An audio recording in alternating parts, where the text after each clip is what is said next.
Hey, everybody. How we doing? How we doing, Mike? Can you hear me? Yes, sir. Okay, good. I wasn't sure if any of this was actually going to work. You are looking great. We are live. How is everything? Everything's good. Sorry, I kind of signed on a little late because I was getting the email over to Arrow for my links for the announcements tomorrow. So Nice. I kind of forgot to do that. That makes sense. I am loving the new setup. For everybody that doesn't know, this is Mike, who owns Grindhouse Video. Link for the videos in the description below. And one of the other important things about Mike is he does a live show every Sunday night for updating the physical store, and a link for his channel is in the description below. Please go subscribe to him. He does great work. I'll get it out of the way now and say that I am professionally relieved by the level of openness that you share all of that every week. Not enough people do that. Just before we get started, to all of your viewers that are not familiar with my store, more than likely I will offend somebody tonight. And I do not apologize in advance. That's just what you see is what you get with me. So, but I guarantee I'm going to offend somebody with something I say tonight. So we count on it, and that's fairly normal. Yeah, I mean, I don't mind doing it. I am happy to offend as much as possible. I have a feeling if we ever get into the talk about how we both started similar in the Christian music scene after all of the announcements we go over. Really? Yeah, I was huge into that scene when I was younger. I was let's see, Project 86 and Demon Hunter. Do you know about either of those bands? I do know those bands. Actually, I used to be friends with Jesse Sprinkle, who was the drummer for Demon Hunter. I knew him back when he was in Poor Old Lou back in the day. I was close to Project 86, and I've been in music videos for both of them. Oh, fun! That's awesome. I've done location scouting for some Christian music videos. I've hosted shows. I've done promotions. I worked with I grew up in Southern California, so I worked with the local Air One music radio station out there, and did promotions for Spirit West Coast and Cornerstone California, and they had one, I can't remember what the name. I think it was called like Rock the Park, out in the middle of this field in Chino, California, headlined by POD, and the entire time we were less than probably 300 yards from a cow farm, and the entire thing just stank like shit the entire Sounds night. Beautiful. It was wonderful. As usual, just like on your show, we're going to wait till the end. I guarantee there's going to be like 412 questions. We'll get to as many of them as we can afterwards. I am happy to stay as long as you need and answer all the questions. That's fine. Beautiful. I am always about free promotion. So we are happy to do that. A lot of the stuff that we're going to go over tonight will be in Mike's store. We have obviously, after this last weekend, an interesting conversation to have about Kino Lorber afterwards. Yeah. So let me start sharing. The way I do this, I share my Instagram for all the announcements that we share during the week, and it looks like this.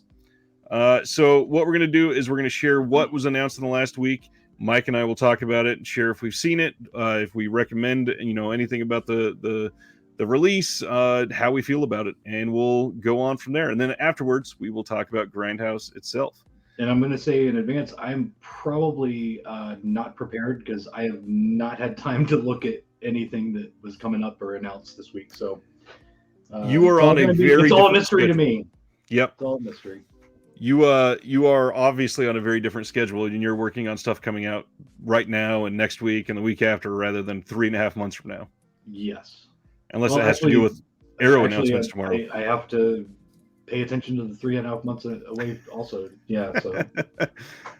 So first thing that got announced last Friday was, I think it's pronounced Madawan from 88 Films. This is a UK only release, not a US release. This is April 4th, written and directed by John Sayles, who did Piranha and The Howling. And this one is set in 1920s, based on real events, details about the brutal battle between miners, strike bearers, and a corrupt coal mining company. an intense and emotional story of small town poverty, bitterness, and exploitation. I don't think I've seen this one. Have you seen this one? I've heard of it, but I've never seen it.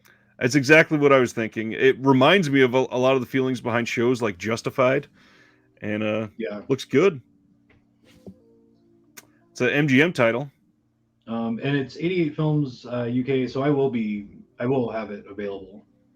Yeah, To get the info. this is not one of those ones that is locked into UK and can't be sold in the US. Then we got imprint titles, which, if I'm noticing things flowing on your site, have been doing pretty well for you. No, they have been terrible. No, they okay. I'm not carrying imprint. Amazing, because they seem to be pretty popular all across. If I were getting them from Australia, it would be a different story. But right now, I'm not. I'm getting the only way I can get them is through my U.S. distributor. Right, that's right. My wholesale price is basically what I should be selling them for. Got it. So the imprint titles that I have in stock are the only ones that I'll be getting. Wow. All right. Good. Unfortunately, it's like that for a lot of stuff. Like there's stuff that I would love to carry that I just can't because of pricing. So that makes sense. Let's see. This one is The Long Ships from 1964. This says the Viking adventurers who challenged the seas and conquered the world. I for sure have never seen this one. This is not up my alley of the type that I generally watch. Yeah, this is a Russ Tamblyn film. Not a clue. Anything pre-70s, I have not seen. So, for the most part, that is generally pretty accurate for me. I will say it's got Sidney Poitier. That's interesting. I know who he is. That's about it. Next up from them is Damn the Defiant from 62. A lot of these are from the same era this month. A very similar feeling across. I think there are 5 announcements. This one, let's see, nothing really jumping out about it. No big names. Anthony Quayle, maybe. Alec Guinness. Nothing big. There is a couple decent looking ones. This one looked fun. A Night to Remember. This one is from 1958, a little older even. Classic documentary drama based on Walter Lord's book about the sinking of the Titanic, told from the perspective of Second Officer Charles Lightoller, played by Kenneth Moore. The story follows the supposedly unsinkable ship as she embarks on her maiden voyage, of course. We all know the ending to this film, but I've never seen this one. I'm curious how they filmed this back then. Yeah, again, I know nothing. We'll get to some better titles. This one's 70s at least. The Nelson Affair coming from them. Peter Finch, Glenda Jackson. Young George Matcham visits his uncle Lord Nelson and the vulgar Lady Hamilton. With the clear eyes of youth, he measures Nelson's stature and notes his feet of clay. And yet Nelson is a hero, a great man. This doesn't sound like anything that would interest me at all. I know nothing. We'll get to some better ones, I promise. Julius Caesar, this one's from 1970. Let's see. The biggest thing, decent cast in this one. Charlton Heston, Jason Robards, John Giegold, Robert Vaughn, Richard Chamberlain, Diana Rigg, and some guy named Christopher Lee. Yeah, again, not my style of film, but at least a decent cast. Yeah. A bit enticing there. Oh gosh, I thought that was all of them. We got one more. Anthony Quinn in Barabbas. This one's from 1961. What happened to the man of violence and whose place Christ was crucified? Again, not my style of film. It's a religious epic. I've never been into those, and a little older than I usually lean to, but it's in print. Yep. Now this one is a little more up my style. So Second Sight is putting out a 4K gigantic limited edition release of Drive from 2011. Are you going to be carrying this one? It's already available for pre-order on the website. Nice. And it is a hell of a release. Obviously, most people have seen Drive. Brand new 4K remaster. This one has Dolby Atmos, Dolby Vision HDR, all that good stuff. But the big stuff is the limited edition contents. This has a 240-page hardback book with new essays by a whole bunch of people, original storyboard stills, behind-the-scenes photos, The original novel with exclusive new artwork, 7 art cards, and all kinds of new special features and everything. It looks like a pretty damn good release. It's going to be so freaking heavy. Yeah. Oh yeah. I thought that yeah. limited edition of the guest was heavy. This sounds even bigger. Yeah, this sounds like it might be twice the size. Like, it's crazy. I'm betting this is going to be about the size of the Dawn of the Dead release for just a couple discs. I've actually never got the limited edition in, so I never saw one in like physically in person. So I have no It idea. is large, and that guest release is not small either. And No. this looks much bigger. I can't imagine how much space this is going to take up in your shop. Yeah, and actually the Babadook limited edition is, I think, a little bit bigger than the guest. Actually, I think so. I think that one has a longer book. Yeah, it's a good release. Second Sight does really good work. They've been selling really well. Since I started doing UK stuff. So yeah, as soon as I saw the announcement for this and started reading all the comments, I'm like, ah, crap, I gotta carry this. Like, I gotta get it on the site as soon as possible. It is pricey though. Like, but what I do like with what they did with this release is they announce and are releasing the standard edition at the same time. Right. So if you don't want to spend $75 on it plus shipping to get it from somewhere in the US or even them, I think it's probably close to that, or if not more, with the weight. You can just get the standard version. So I do like that they did that with this release. Yes, that is I think the first time Second Sight has done that, and that is very appreciated. I wish more labels would do that, because, like, from my perspective, and with what I do, these limited editions sell immediately in a lot of cases, and they're impossible to get after the fact, except through third parties on eBay and stuff. And a lot of people just want the movie, but they don't care about the books. They don't care about the slipcover and all that extra shit. They just want the movie. And making them wait for a couple months, or not even letting you know that if there's going to be a standard edition or not. It's a gamble. It's I don't know. I think it's kind of a shitty thing to do, honestly. And I think it would be better if they would do all these standard editions with the limiteds. Well, yeah. Look at how well Solid Metal Nightmares did for you in that standard edition during that Arrow sale. Don't bring that up. Sold over 850 of those things. And that had to be at least 2 full pallets, probably more than that, right? Let's see. Well, I think the boxes that they came in were 6 each in each box, and I mean, I had those boxes everywhere. It was It was crazy. And then I had a bunch of cancellations because people are stupid and don't realize that I'm not selling the limited edition for $50 or whatever it was. Even though it did not say limited edition anywhere in the listing. Yeah, so I ended up with like a bunch extra. I finally just got through selling the rest of those off, and that was a year ago. So yeah, oh my god, that release was ridiculous.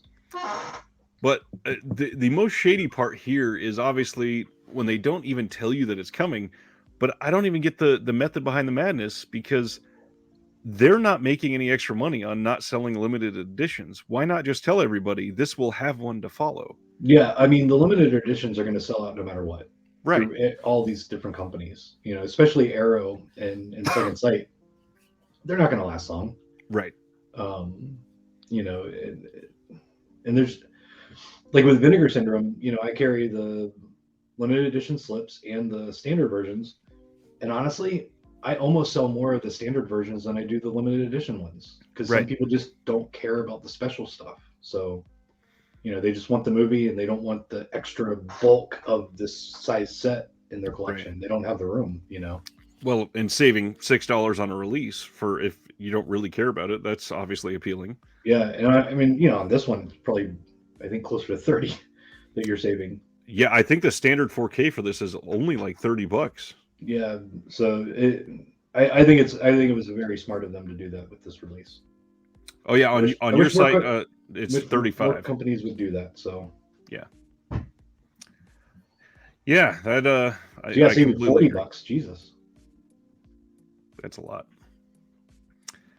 Let's see. Next up, we'll talk about Kino after, but they're releasing Rawhead Rex in 4K UHD. This is Kino's third release of this film, and Yeah, this is from 1986. Obviously, the big name attached to this is Clive Barker. He's the one that wrote it. I'm sure at this point you've seen Rawhead Rex. so terrible. I so many people get upset, but I hate Rawhead Rex. I really hate this movie. I don't know why people buy it. Although I say that from like 90% of the stuff that I carry, but whatever. I've never been a fan of Rawhead Rex, but Yeah, it is a very cheesy movie. It does not come off well at all. yeah, and we're But getting it in 4K. speaking of Clive Barker in 4K, they are also putting out Transmutations in 4K, otherwise known as Underworld. This is from '85. This is, I think, their second release of this, written and directed by the same people as Rawhead Rex. But it was a very Clive Barker heavy 4K weekend from Kino. Have you seen this one? I have not. I don't think I've seen this one. I may have because the cover is very, very familiar. But I know the cover from the back in the VHS days, right, rentals and stuff, but I don't think I've ever seen it. again, not super enticing. Honestly, I'm not a big Clive Barker fan. Um, I mean, I appreciate what he's done for the horror scene, but Right. I'm honestly not a huge fan of any of his movies. So, And that was obviously the big draw on a lot of these. So if you're not yeah, yeah, if you're not a Clive Barker person, this just is out of place. Nobody yeah. cares.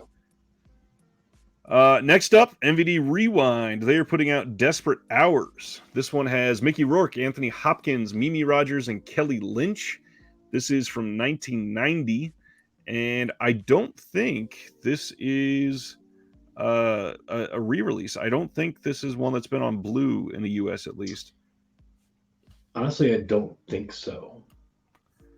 Let's see. This is, like I said, their rewind line. This says, in dire need of a hideout, escaped convict Michael Bosworth, very stereotypical name there, uses his charming smile to gain entry into the posh home of Nora and Tim Cornell and their two children. While waiting for his beautiful lawyer turned accomplice to arrive, Bosworth's smile soon explodes into homicidal rage when the Cornells desperately try to fight back. Holding the family at gunpoint and ruthlessly pitting husband against wife, Bosworth's fury escalates into a shocking night of terror and cold-blooded murder. And this one has no special features. Gotta love Yeah, when MVD Rewind does that. I mean, honestly, like I think with a lot of the titles that MVD Rewind picks up, um, they're not necessarily big budget movies, but they're more well known names that you're Right. not going to get. You're not going to get Anthony Hopkins to do a commentary or an interview. Mimi Rogers is not going to sit down and talk about this movie. So there's not a whole lot you can do with this stuff.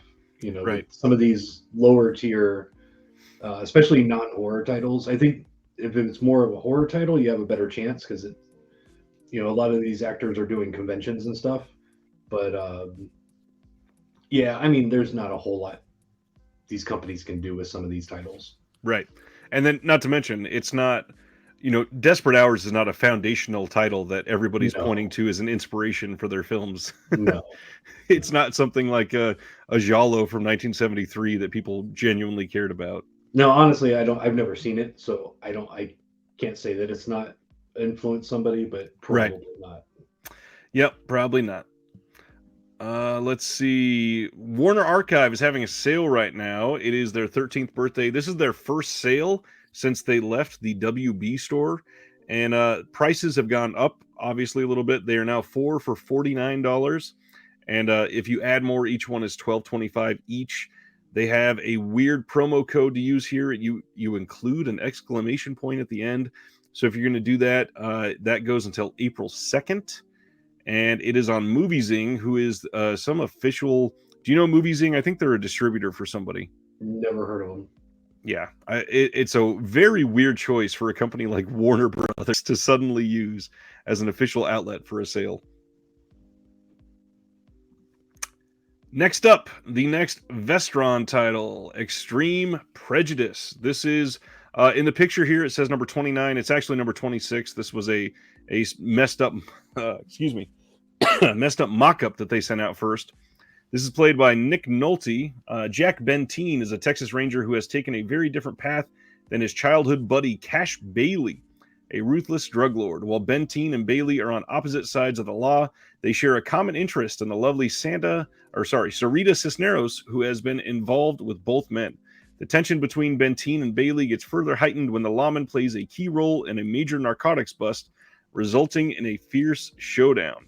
Cool spot on this one is that there is all kinds of extras on this. Audio commentary with C. Courtney Joyner and Henry Park, isolated score selections with audio interviews from the music historian John Takis, interview with director Walter Hill, interview with Michael Ironside, interview with Clancy Brown, interview with the director of photography Matthew Leonetti, and then, still gallery trailers, all that stuff that's always on here. Extreme Prejudice. I'm sure you've seen this one. Nope. No. I don't think so. This seems like a Mike title. I'm not a huge action fan, from this era, honestly. What is it? 87? 87, yeah. I might have seen it, but honestly, it doesn't ring any bells. That makes sense. I think I saw this when I was super young. I remember digging it. This is one of the ones that people actually look back at as a fairly inspirational, something to make the late 90s action type films after seeing this. This is a good one. And then on top of that, it's still cheap. All these new era Vestrons are very cheap. I'm sure these ones are pretty good on your site, right? No? I'm guessing at all the wrong titles. No, honestly, Vestron is Lionsgate, and my pricing for Lionsgate sucks. I only carry them because I have to. Got it. I generally don't sell a whole lot of them, especially now that they're lower in price. I actually sell more of the higher price stuff than the lower price stuff. Well, and now you can, you're probably literally going to be able to find this at Walmart. Yeah, cheaper than my wholesale price, yes. Right. Yeah. That's frustrating. You have no fucking clue, man. Holy shit. I could go on for hours about that. We got all night. Kino released some details on Film Noir Dark Side of Cinema number 7. This is coming on June 7th, and this has The Boss, Chicago Confidential, and The Fear Makers. 2 of these have brand new 2K Master. Chicago Confidential does not, and they actually have new commentaries on a couple of them as well. Decent looking release, but as far as I remember, you are not a noir person, right? That's what I thought. We got a new announcement for a label coming up out of Australia. This is Chameleon Films. They are a new independent home video distributor aimed at rekindling enthusiasm for classic and contemporary Asian cinema on physical media in Australia and New Zealand. They are going to be releasing distinctive limited premium Blu-ray editions of fan favorite films, complemented with exclusive and archival special features and all kinds of other stuff. We do have an announcement from them to share, so we'll wait to go into details on that in just a second. Mike, I know how much you love steelbooks. That was sarcasm. Oh, God. Lionsgate is putting out an exclusive steelbook at Best Buy for Hell or High Water. This has one of their newer plastic covers that they're putting on these to keep them safe and, mess with the artwork. Genuinely looks decent, and I like the movie quite a bit. Have you seen Hell or High Water? I have not. It's actually pretty good. It's a decent contemporary pseudo-Western, neo-Western kind of, and shot really well. It's done by Taylor Sheridan. Yeah, you lost me at Western. It's like a No Country for Old Men type of Western. Yeah, I'm not going to watch that. Breaking news from Johnny Toe is the first title coming from Chameleon Films, what I just mentioned. This is a film from 2004. A stakeout goes wrong and a very public shootout leads to an official panic. When the violent, though quietly decent bandits are run to ground in a typically cramped apartment building, it sparks a media circus. Inspector Rebecca Fong sees the whole thing as a show, as imagery to be manipulated to her advantage, but the outlaws armed with mobile phones and an internet connection show that two can play that game. Hong Kong may be a city where media spin is king, but to delves beneath the imagery to the gritty realities that make Hong Kong truly unique. Let's see. This has in the limited first pressing collector's booklet with new essays, new audio commentary by Frank Jiang, friend of the channel, Propaganda Duel, a newly extended video essay on breaking news, and a newly translated and improved optional English subtitle set. And then they've got a bunch of archival extras. They claim this is going to be Region B. I'm willing to bet this is going to be an all-region release. And this should be coming in June or July.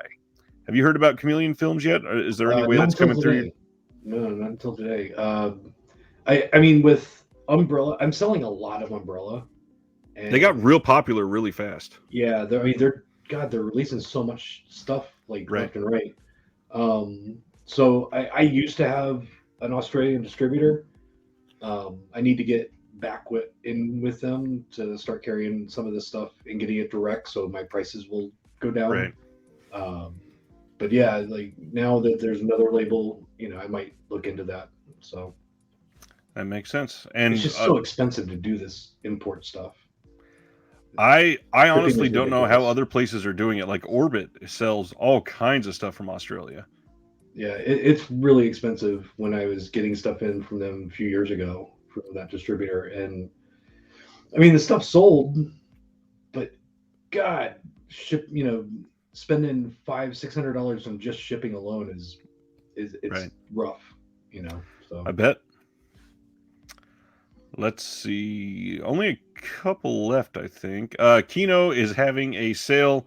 We'll talk more about this later. This is going in through April 19th. A lot of titles on sale, more than 800 titles. Some really good prices, $9.99 and lower. Got the link in there if you want to take a look, but we'll be going to that in depth later. Scream Factory has one of their site exclusive releases up now, Meat Cleaver Massacre. Have you seen this one, 1977? I have not. I've definitely heard of it. There's a guy that set up in Florida at Spooky Empire that sold bootlegs, and he always had this. And I'm like, I really should just buy this and watch it, because he only sold his bootlegs for $5. And I would buy a bunch of them, just to check out stuff that I knew would never get a release. Right. But yeah, I actually just placed my order for it. For my copy, so I'll definitely check it out. Limited to 1,500 units, and this is one of those, nobody else will have this. This is only going to be through Shout Factory. Christopher Lee, they say he stars in it, but from what I hear, he's not in it too much. I've not ever been able to see this. This one's been kind of difficult to see for quite some time, unless you're looking at bootlegs like that. Yeah. The bonus features that they're claiming is on this is 2 cuts of the film. There's not anything else on here except a trailer. But yeah, can't get it anywhere else. Just Shout Factory. Eureka announced their titles today. This is Execution in Autumn, coming June 20th. Referred to as the godfather of Taiwanese cinema, the films of director Li Xing combined Western realism with the Neo-Confucian ideals advocated by the nationalist government in Taiwan. And this has, excuse me again, don't know why I keep coughing, all kinds of stuff on here. Again, Eureka has been doing great stuff, and this is part of the Masters of Cinema line that they do. Are you into? I've not heard you talk much about Asian cinema. Are you into Asian cinema at all? I've got some of my favorites, but honestly, I really haven't delved into it too much. And now that especially like Eureka and 88 Films have been releasing a lot of it, right? It's selling really well. But honestly, it's been one of those things that I've just never really gotten into too much. For quite a while, I was very like, I don't want to read a movie in my younger years. So, and most of the Asian cinema that I know is, the wacky shit like Wild Zero and, Bio Zombie and Battlefield Baseball and stuff like that. So like the more serious Asian stuff, I am not familiar with. Probably not something that's going to be in the Masters of Cinema line.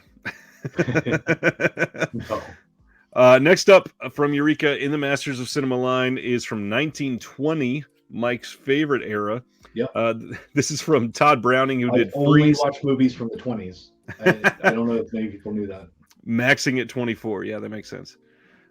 This says, while under contract at Universal, Todd Browning crafted a series of melodramas with strong female protagonists, women on the wrong side of the law who stood defiantly against the men who tried to control them. No actress better personified the tough, glamorous anti-hero than Priscilla Dean. And in Outside the Law, Dean plays hard-boiled jewel thief Molly Madden, wherein her father is framed for murder by Black Mike Silva. Gotta love that PC name there. Molly partners with safecracker Dapper Bill to stage a double cross of their own. Black Mike, played by Lon Chaney. 1080p presentation from a 4K restoration conducted by Universal. Kim Newman is on the disc. Alternate ending from a 16mm print. Created in 1926 for a release of Outside the Law. Collector's booklet, all kinds of stuff. It's Masters of Cinema. They go all out.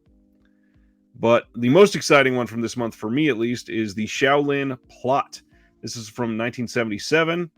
After his work directing the action sequences for King Hu's Palme d'Or winning A Touch of Zen, Sammo Hung worked with director Huang Fang on a series of martial arts masterpieces, which continuously broke new ground for action cinema, the culmination of which was the Shaolin Plot. After the release of this film, Sammo began his own career as a director and would play a huge role in the golden age of Hong Kong cinema. And just like their other big Hong Kong cinema releases, this has all kinds of stuff on it. Frank Jang is also on this one with the commentary. New feature-length audio commentary by Mike Leader and Arnie Venema. The original Hong Kong trailer's on here. A new limited edition collector's booklet featuring new writing. And, of course, it has this pretty slipcover that is going to be fitting in with the rest of their Hong Kong cinema. Yeah, so far I'll have all of these available for pre-order probably, if not this weekend, probably early next week. I just got to wait for the distributor to get me the info. Nice. I won't be carrying the 1920s one. That's stuff that no one wants from me. So I was about to say that makes sense. Yeah, people don't buy that stuff from me. The other thing, this is one that I'm sure hopefully excites you a little bit. Pre-orders alive for the next round of Mondo Macabro titles. There are 3 titles up on their site right now.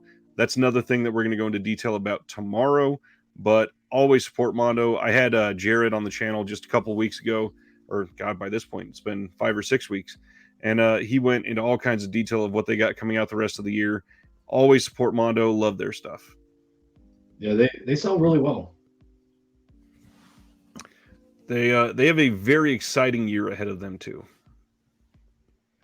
And that is it for announcements. Let's go into detail though. What we usually do after that is share what's coming out next week in case anybody missed it. And a lot of this, I believe, is already in stock on Mike's site. So from Kino, The Apartment 4K, from Paramount presents Ordinary People.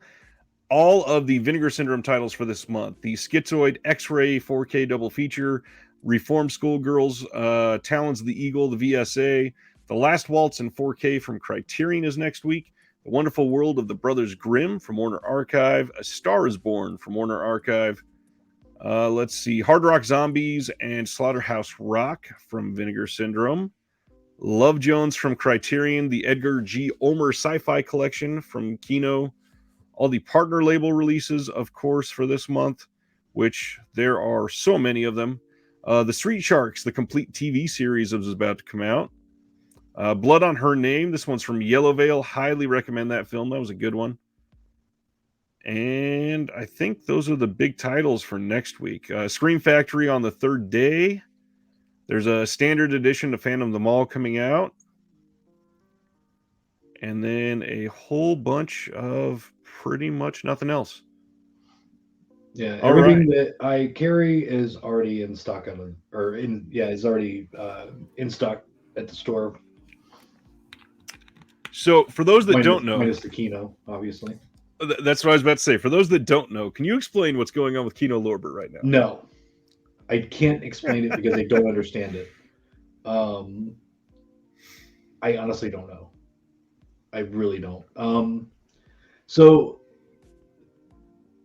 since I moved, I moved in October up to Knoxville, and right after that, I called them up, or contacted somebody through email, and told them, hey, I moved. I need to change my address and my information. What else do you need from me? Blah blah blah blah. And um, put in an order. And first off, my guy that I was using, my sales rep, was no longer there anymore, and he was great. He was awesome. His name was Doug, and I would email him with my order. You know, that day or the next day, I had to get another email saying, "Hey, I got it. Here's your invoice." And within less than a week, I'd start getting product. Never had any issues. The issues that I did have were my fault. So then I move, and Doug's not there anymore, and I got this new guy, John, and uh, I don't know if he's a moron or if Kino just took a shit after I moved, but they can't give me product. Like I've placed in October, maybe November, I placed a restock order because I've been out of a lot of their titles, and I don't sell what I don't have, so you can't order it from me. And we're talking a couple $1,000s wholesale in product, and I never got it. Wow. So I tried to get a hold of him. I didn't get any of my pre-orders in. Nothing's coming in, and I finally one of my customers emailed them, and then immediately he responds to me, and I'm like, "Yeah, where's my shit? I can't sell your stuff if I don't have it." Right. And we're talking like releases that were 6 weeks past the street date. I still didn't have. Jeez. So he finally gets me the product after about a month, because a couple weeks later I'm like, I still don't have any Kino. So I call him back, and he's like, "Oh, there was an issue and they sent it to Florida." And I'm like, I guarantee you they didn't. I think the guy's just fucking clueless. But yeah, I have not emailed or called them this much since I've started ordering direct. So if they can't give me the product, I say fuck them. I'm not going to carry their stuff. Am I allowed to curse on your channel? As much as you want, yeah. All right, fuck yeah. So basically, I was just like, you know what? Screw you guys. I'm done. I still haven't had a chance to call them to let them know this, but if you're watching, I'm not ordering any of your stuff anymore. So any of the pre-orders that I had from the new stuff has been taken off the site, and any of the pre-orders that have come in, I'm getting them through my one-stop distributor, which basically means I'm not making a dime off it. I'm giving you the product, basically at cost, and you're just a middleman, yeah. Just to fill the orders and get Kino out of my life. But yeah, it's ridiculous, and even getting the stuff retail on their retail site, because they sell shit for $5-10 less than they sell to me for wholesale. Right. So sometimes I'll just stock up on some old stuff, put them in the store. I still haven't gotten my order from Black Friday. Jeez. So I don't know what it is with Kino, but I'm just over it. And honestly, the pricing through my other distributor that carries everybody, generally is $250 to $3 more than what I get it from Kino. And at that point, I'm selling it for $23 or more, and it's just for a regular Blu-ray that should be $20. And it's not going to be competitive, obviously. No, I'm not going to sell any of them. So at that point, it's just I cut the label out. I've had to do it multiple times with different labels that I just can't compete. I've tried carrying more mainstream titles, but I can't compete with the pricing. So yeah, I would love to carry Kino. They got some cool stuff coming up. They're always releasing something interesting, but if they can't supply me with the product, I can't do it. It's I can't. pointless. Yeah. It really is. So for those that don't pay attention to stuff like this that often, the whole 6 weeks past release date, that might sound sort of, not terrible, but you got to realize with Kino, they are wild, and they will generally, if you have like an established relationship, ship stuff 3 and 4 weeks early on some of these Oh yeah, titles. So yeah. it's not just 6 weeks late; it's like I've 10. gotten stuff 6 weeks early from them before. Exactly. And now, I'm getting stuff 6 weeks late. Like, the apartment, I think, came out 2 weeks ago or this week. It's coming out this week. It's coming out next Tuesday. Yeah. And yeah, I haven't gotten it. So I've got all of those. If you pre-ordered from me, you're cool. I'll get it in and ship it to you, but I'm not taking any other orders for it. And as I sell through product, I'm just deleting it off the site. So, which sucks because it's got Co-Red and Scorpion, Redemption, Artsploitation, all these other companies that distribute through Kino that I will no longer be carrying. So, hopefully someday they get their shit together and we can get them back with you. We'll see. I wouldn't count on it. We'll get some of these questions because there are quite a lot already. Just some comments too. Big Mike, one of the best in the game. Eric Johnson says, love Mike's Sunday show. Mitchell says, honesty is what Mike serves. One thing I did want to touch on, since you are so open and honest, is a lot of people. Let me back up for a second. I try to we'll say, temper the argumentative and the Karen side of a lot of collectors on this show sometimes, and obviously Amazon has spoiled a lot of people and turned them into massive assholes. Just so you don't have to name any company names, I want people to hear this from the source. What on an average limited edition release is like an actual Mike makes this much? Because I'm willing to bet it's a lot less than people think. We'll use one of the most of my best sellers are Arrow. Right. I'm almost like an Arrow store, like literally. Like I'm looking through my best selling stuff and it's like it's all Arrow. So and they're easy because for the most part, full retail is $40. So I loved your top 10 list you did for the year, and I think 9 out of 10 were Arrow, or 9 out of 10, and then Serbian film. Yep. So yeah. So on a general, just regular Arrow release that retails at $40, I'm paying $22, and I'm selling it for $28. Yeah, I'm not making much, and that includes generally those titles are ones that are going to be in the free shipping because people order a lot of Arrow and they're more expensive. I don't, and I guarantee you, because I know for a fact, because I am good with my distributors, is Amazon does not pay close to 22. Right. They pay a lot less. And generally they will sell stuff below my wholesale costs. Even new releases before street date. They will do that. And I do know for a fact that they watch my prices because every time I do an Arrow sale, they drop their prices to match mine or beat mine.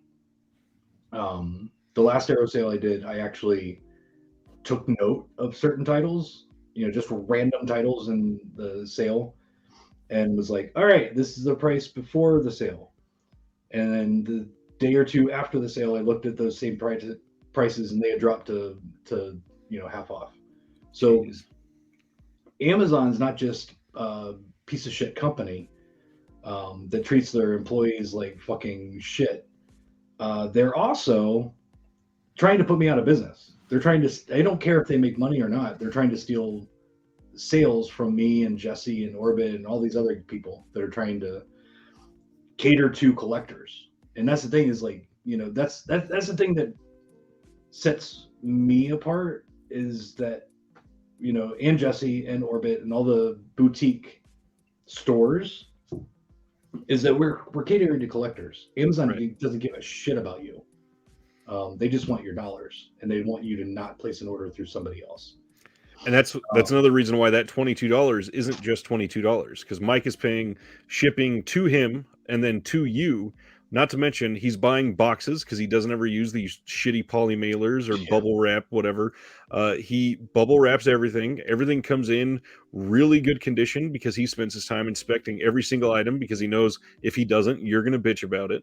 Yeah. And everything else that comes with that. And Yeah, it's all covered. I have very few returns from damages. And if it does get damaged, more than likely it happened because you ordered media mail. And Right.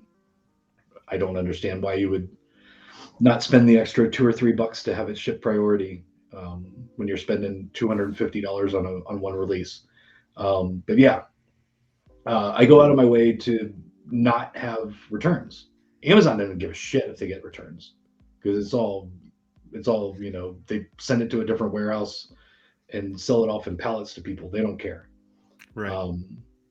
But yeah, like I had a friend of mine that in Florida that was a filmmaker, and he had his own website, and he's like, I'm getting an account with this distributor, and I'm gonna start putting some other stuff on my site. And I'm like, all right, have fun with that. And he gets his account and comes back to me, and he's like, dude, how much are you paying for this one? I'm like, same thing you are. He's like, how? How are you making money? I'm like, exactly. Tell your friends. Yeah, like especially with Scream Factory, their prices have skyrocketed lately on the wholesale side to where they might be the next label that I can't carry. Like it's getting bad. Right. But yeah, it's not, and it was for me also. Like when I first started, because I opened the store and it was basically used. The whole store. I didn't have a website. Like that wasn't the goal. It was just so I didn't have to have a real job. And then I'm like, all right, I'm gonna get a distributor and start carrying some of these titles. And I get the distributor, and they're showing me the prices, and I'm like, what? Because I'm in my head, this is $10 on Amazon. It means I'm gonna get it for $5. Right. No, I'm paying 10. Amazon is just selling it for 10. Like, or I'm paying 12 or 15 and they're still selling it for 10. Right. So sticker shock is a real thing for this as far as the new stuff. That's why I think I've survived is being able to have the physical store also to sell used. That's where I make all my profit is used. I buy large collections and, generally people bring me some really good stuff, and that's where I make my profit. The new stuff gets people in the door. The new stuff, I don't get me wrong, I do make money on the new stuff, but I am not a millionaire. I am not, living. I don't have, a Lamborghini. Obviously, I've had this shirt for like 4 years, and I'm still wearing it. These shorts have holes in them. I'm not rich. It's honestly the only things that are keeping me going are the label sales that we do with Arrow and Blue Underground and Synapse and Severin and those companies, and getting in bulk. It's all about bulk. Right. I don't make as much when I do a sale because I don't have to order the product in, put it on a shelf, and wait for somebody to buy it. It's already called for. If I order it, it's already sold during those sales. So I don't need to take a bigger profit. So I'm able to go, and make better deals for the customers. But keep in mind, when I do these sales with Arrow or any of those labels, what I'm selling them for to you is literally below my normal wholesale price.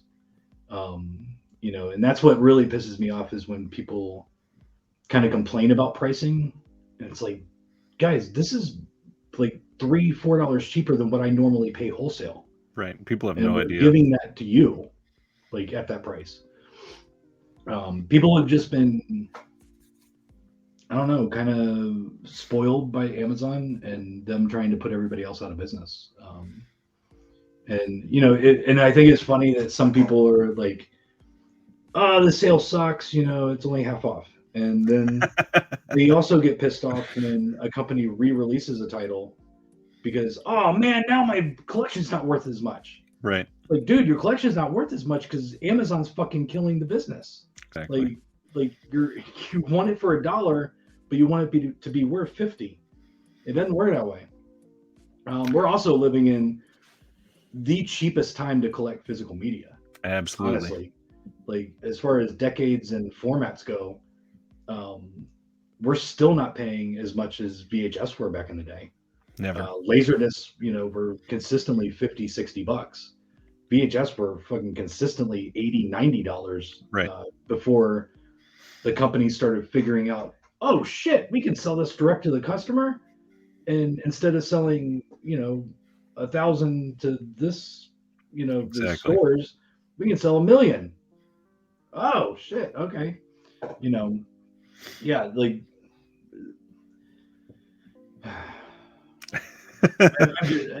oh man, I could go on and on, but I won't. I'll try to be good tonight. To make it more in perspective, Amazon is also not the only bad guy. The whole $40 that an Arrow release is being sold for is a common one for Mike, but then there are other titles. A really good example, in my opinion, is Criterion. So Mike sells most Criterions on your site that are brand new, what, like 27, 28, something like that? $30. Okay, so for those, you got to realize those are not even on sale, but like on an average day, like 25, 26 at Barnes and Noble. And Barnes and Noble has $20 sales on these twice a year, a whole month long, and they sell hundreds of thousands of movies during that time. Yes. And the sad part is, throughout the year, Barnes and Noble gets those titles for a lot less than Mike gets those titles because they still sell more every single day. So they get basically a bulk discount. And so little companies like Orbit and Grindhouse and Diabolic and everybody else that we support like this still get fucked over by, a wholesale price being $7 more for somebody because you're only going to be buying 0.0005% of the amount that Barnes and Noble is. Yeah, my wholesale cost on Criterion $40 retails are about $24. And I contacted Criterion because I they were putting out some good stuff. They put out the John Waters stuff. Right. They got Solo. They've got Scanners. They've got Videodrome. They've got Lone Wolf and Cub and all these other really could be solid selling movies. And so I contacted them directly. Got somebody on the phone. She's like, "Oh yeah, our wholesale price is $23." I'm like, I'm sorry, what? That's $1 less than what I'm paying for my other distributor, right? And she's telling me I have to pay for shipping, and my other distributor doesn't charge me shipping. And I'm like, all right, I just don't carry Criterion. Like, so literally on one of those, Mike's making what, $3? 6-ish, like a little less than 6. I was trying to factor in materials, so yeah. Oh yeah, I just if materials making is just a cost of business at right. this point. Yeah, it's negligible, and something like that, people are going to complain because sticker shock at a site like Grindhouse for something that they can get on Amazon for $21.50. It's not the same thing. No, and great, they're selling to Amazon for probably $18 I would say on the norm, and then they'll probably do deeper discounts if they buy X amount of certain titles so they can move some units so that or new releases, and then every twice a year Barnes and Noble does a sale to where I remember they did a sale the exact same time that Godzilla was coming out, the Godzilla collection. So it was a big release. I put it up on the website. I've had pre-orders and people started ordering them, and I get them in, I ship them out, luckily, before they could return them or cancel their orders. And basically a week later, the Barnes and Noble sale happens, and it's a part of the sale. Right. At that point, the higher the price, the more I'm paying over their half off. So I think it was like $15 cheaper than my wholesale, Jeez. something ridiculous like that, and immediately stop selling. So, I'm stuck with a couple copies. Luckily, I didn't overorder, and they finally sold. But yeah, That's it's annoying. not easy doing this shit. No. It's a pain in the ass, honestly. Well, and that release I bet was even worse because it's fucking massive. So not only that, you have to use Yeah. special boxes and takes up more Yes. space in the warehouse or storage area, and it ruins everything. Yeah. Yeah. And honestly, I had to make a shelf for it because it was too big for all of my other shelving. So yeah, it's a pain in the ass doing this. I would not recommend anybody do this for a living. And honestly, if it were back early 2000s, where you had Suncoast Video and Sam Goody, and FYE was huge and not Yep. falling apart. Back then it was normal that you'd get a DVD, you'd walk into Suncoast Video, and it'd be $20. Well, I can guarantee you they're paying $10 to $12 for it, and they're making a ton of profit. Right. Um, because they're able to sell it for full retail. Like say a $30 title, if I was able to sell it for full retail, I would have stores in every city or every state in the US. I'd even put one in Alaska because I wouldn't even care. I was making so much money, I wouldn't give a shit. I'd just open a store in Alaska, just say I had a store in Alaska.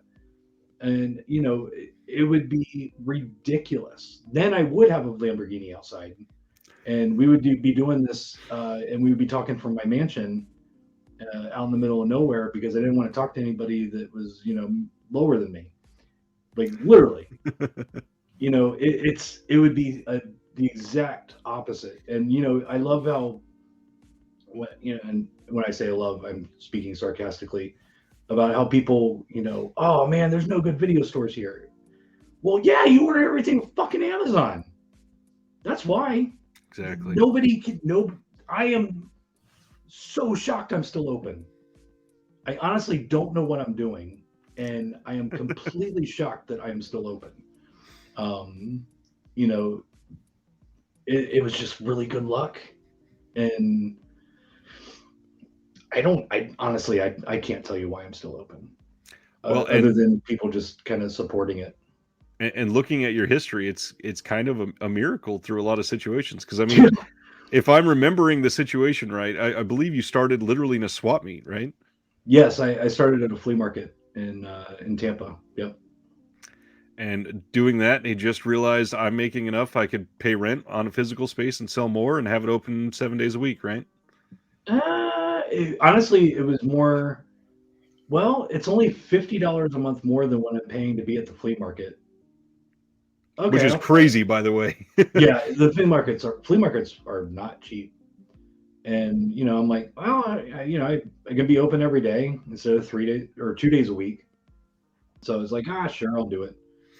I mean, it was $350 rent for my first space, and Wow. the first 4 months, I barely made rent. Like and this was, I wasn't buying anything new. It was just, reselling the stuff that I had at the flea market, going every morning, hitting up a thrift or not a thrift store, a pawn shop, and trying to find some like cheap DVDs that I can put in the store. Buying small collections, and I would walk next door to the comic book store, and my friend that worked there or owned the place, I'd just be like, all right, yeah, I don't have $350. I'm gonna have to close. And then someone would come in and spend $50. I'm like, all right, I made rent. I got enough for rent. I'm not making any money. I don't care though. It's better than getting a real job. So, um, and then all of a sudden something happened. I don't know what it was, but something happened and people just started coming in. My longest stretch with 0 customers in the store was a week and a half. Wow. Literally 0 sales, 0 people walking into the physical store. And then next thing you know, it was like, oh, it's only been a day since somebody's come in. and then to I can't remember the last time I haven't had a customer come in. That's awesome. To making doing $3,000-4,000 on one weekend. It's like, what the hell is going on? Right.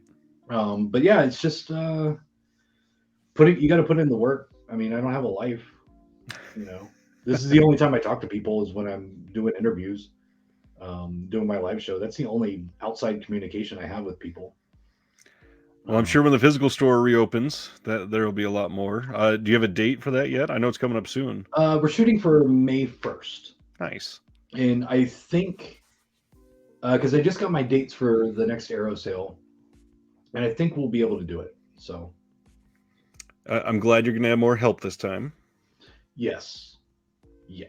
I like the Synapse and Severance sale that I did was about as big as my previous Aero sales minus the one last year that ripped me a new asshole. But the ones before that, it was about as big. And honestly, I did it all myself.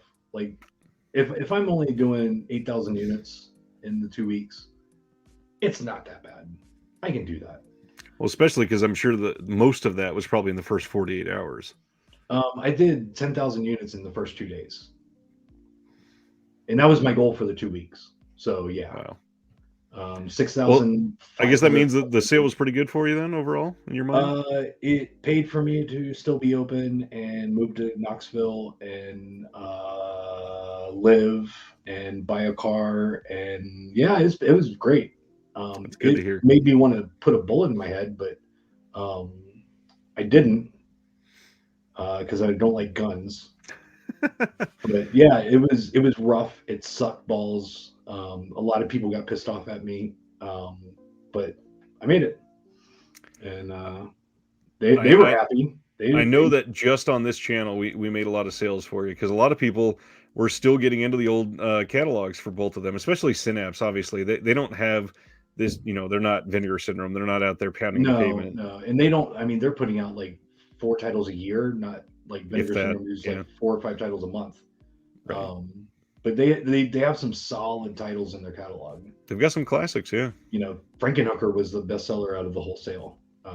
Well, and then there's stuff that's huge that people have never heard of. Like I had to explain to people, Intruder is a great movie. Oh, Intruder's great. Yeah. I was trying to get the time to do a recommendation video, but I just never got a chance to. Right. But pretty much all the big selling stuff was the stuff I was going to recommend anyway. So good. But yeah, curtains sold really well. Good. Gwendolyn from Severance probably was one of the bigger sellers from them. God, it wasn't that long ago, but my brain does not remember a lot of this stuff. Because it was weird. I sold almost the same amount per company. Right. But Synapse had the bigger sales per title. Because Severin has so many titles. Right. So I really don't remember the top selling Severin stuff. Well, and it was also an odd time because Severin obviously was having their sale around. Yeah, I'm surprised they okayed my sale. I had no, and honestly, I wasn't even going for Severin. There was a miscommunication and I got Severin and then I'm like, why? And I'm like, get Synapse also, and I'll do both. And then that happened too. So, yeah, it was actually twice as much stuff on sale as I was expecting it to be. That's awesome. And this was all like last minute too. So yeah, don't seriously. If you want to open a store, I will help you. You can call me. I will walk you through everything you need to do. How much money you need for this? How much money you need for that? I will guide you throughout the whole thing. But I'm telling you, you don't want to fucking do that because this is a asshole job. It sucks. There's so much to do. I mean, today I did shipping, and then I got a bunch of stuff that this distributor is basically clearing out their warehouse. and I got a bunch of stuff in. And so literally my day was going through the internet trying to find pictures and synopsis of old new Concord releases from 25 years ago, and like trying to make a listing on my website. Like that's literally all I did today besides shipping. In I have other stuff to do, but it's the stuff you got to do, and then store it and try to put it on a shelf and hope that somebody fucking buys it. Right. Yeah, it's a lot of work. Well, I will say that I know I talk a lot of like shit about doing this, but it is great that I don't have a real job. Don't ever think that would rather work at McDonald's, because I would not. Doing it is great. It's a lot of work, and I think the things that really piss me off is when people like think that I'm just an asshole because I'm not giving them a 20% discount. And I'm like, you're taking my profit. I can't do that. And then some. I mean, I've had people walk in to the physical store and try to do price matching with Amazon. And I was like, no. Like, go. I don't care if you're not my customer. I don't care if you're pissed off at me. I don't want you as a customer. But honestly, I'm glad that I'm doing this. I've always wanted to own my own business. I thought it was going to be a Christian music store, but that didn't happen. But I really love doing it. It's a lot of the same shit every day, but it's way better than flipping burgers or working in an office. So I am eternally grateful to everybody that orders from me. This is way bigger than I ever thought it would be. So I was gonna say I'll trade you in a heartbeat. I don't know if that's true. Dude, it's so much. I can imagine. I've done some of it. We were talking about Clive Barker and how you don't love him. Somebody asked, what about Hellraiser and Nightbreed? Nightbreed, I really don't like that movie. But Hellraiser's not bad. It's just honestly, I mean, I've got the box set right there. But honestly, I have not watched that. I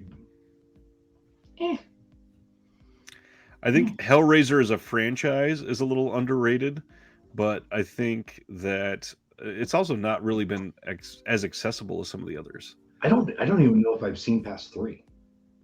I think I have them all, but I don't think I've ever seen anything past 3. Maybe I should have qualified that. They're not all great, but it's also a franchise that a lot of people, they just check out after the first one. And those first 3 are pretty good. Yeah, honestly, it's probably been 25 years since I've seen any Hellraiser movies. It's the only movie of all the Clive Barker stuff that I don't mind.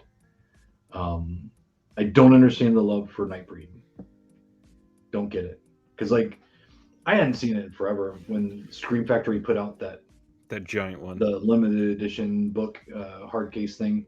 Yep. And so I got it, I went to Movie Stop and I got it and I was all excited and I popped it in. I'm like, I don't like this. I really don't like this movie. I don't know. I'm picky. I'm a grumpy old man. Like, whatever. Don't judge me. Speaking of that, we had somebody ask, since you don't like a lot of this, what do you watch, Mike?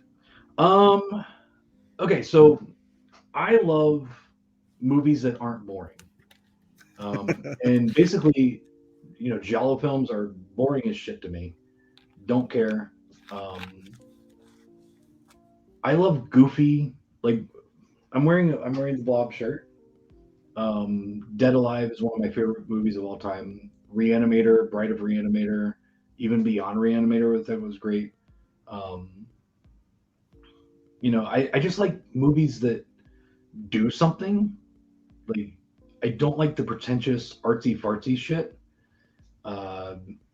It just doesn't do anything for me to be bored for an hour and a half just to get one kill at the end. There, everyone's like, "Oh my god, it's the best thing ever!" Right.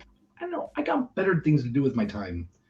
Like, at this point, if I'm watching a movie, It's because I broke my back lifting VHS boxes of VHS tapes and I can't move, or I really want to watch something that interests me. I don't have time to, you know, I mean, literally, like right before I hit the button to join you, I was literally emailing Arrow for the new release thing announcements for tomorrow. Uh, I work at home. I work at the store. So for me to just sit down and watch a movie, it really has to be something that interests me or looks at least looks interesting. Right. Um, I try to watch as much stuff that I carry as I can, but honestly, some of it's just like I know I'm not going to like this. Do I really want to waste an hour and a half when I could be putting pre-orders on the website or Yep. you know kicking myself in the balls? Like I would rather do both of those things than watch this. So, but yeah, anything fun. I love comedies. I love horror, 80s horror, the batshit crazy 80s horror.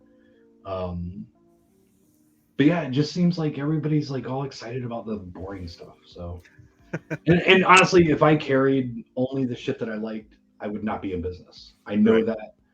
I am 100% happy that you might like Deep Red or Bird with the Crystal Plumage or whatever. That's cool. I hate Suspiria, but that's just me. And that's the joy of cinema. We can all like Yeah, different things. honestly, like I can't stand westerns, but I'm glad other people do. I can't stand this, but I am glad other people do. I carry what I think will sell. And spaghetti westerns sell, so I'll carry them, even though I would rather poke my eyeballs out with a pitchfork than watch one. I'll sell them, Right. all day long. And then the movies that I get in that I love, especially when the physical store is open, I can sell them all day. I will always be able to sell Sleepaway Camp. I will always be able to sell Evil Tunes because I absolutely love those movies. And anybody that comes in is like, "What do you recommend?"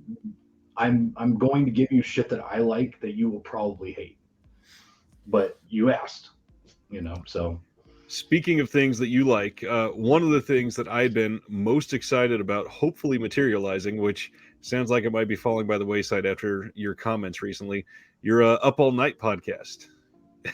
oh man, I've got so much shit going on right now. Right. I was planning on all of the getting started after the physical stores open. That is my focus right now, is getting this stupid physical store open.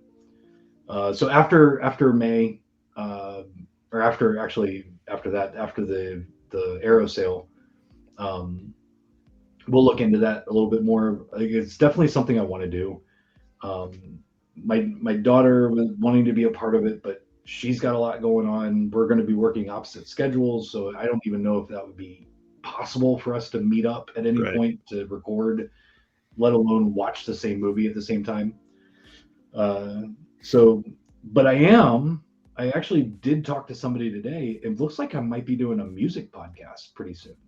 Nice. Probably sooner than the Up All Night podcast. Um, but yeah, I might be doing a Christian music podcast. Interesting. Where two atheist Satanists talk about old school Christian music, and coming from me who grew up with it, and the guy I'm talking to, his name's David. He's been a friend for years now. He has never listened to it, so it'll be me torturing him by making him listen to Striper for a week, and then we get to talk about it for an hour or two. And yeah, so it's more of like me torturing him and then talking about the torture. But That yeah, kind of like sounds fucking amazing. that might actually be working out. And I had such huge ties with the Christian music scene. I might actually know some people still that I can get interviews with people that were in or still in the Christian scene, and Yeah. we can gang up on them and try to sacrifice a baby together. So that would be fun. I got a few too. I might be able to connect you to some people. In the chat, we've got Wandering This World says, Oh yeah, I'll wow, probably that's a lot. pick up Shaolin Plot. Speaking of which, I have a dozen Eureka and 88 films pre-ordered with Mike. Thank you very much. And man, the kung fu stuff has been coming out like crazy, and it's selling like fucking hotcakes. Eureka had said at the end of last year that they were going to try to do a Hong Kong title every month, and I think they missed 1 month, but then made up for it the next month and did 2. Yeah, there is a ton coming out, and now Umbrella also has that all Asian line that they're doing. Yep, there is a lot. We have, let's see, one. We got a comment. Did I miss Mike pitching the glasses? Flickering waves. Ryan, please ask Mike about the glasses. Mitchell says yes. Read the copy for glasses. Now, hold on. This gets better because if I share my screen now, there's no way I could have had enough time to do this previously. I obviously was prepared for this because if I pull up Mike's site right now, I am prepared with the copy of the glasses to read out tonight. Oh, that's awesome. So Mike, he displayed this as a mission to see how many copies of the glasses. Let me show this up at the top first.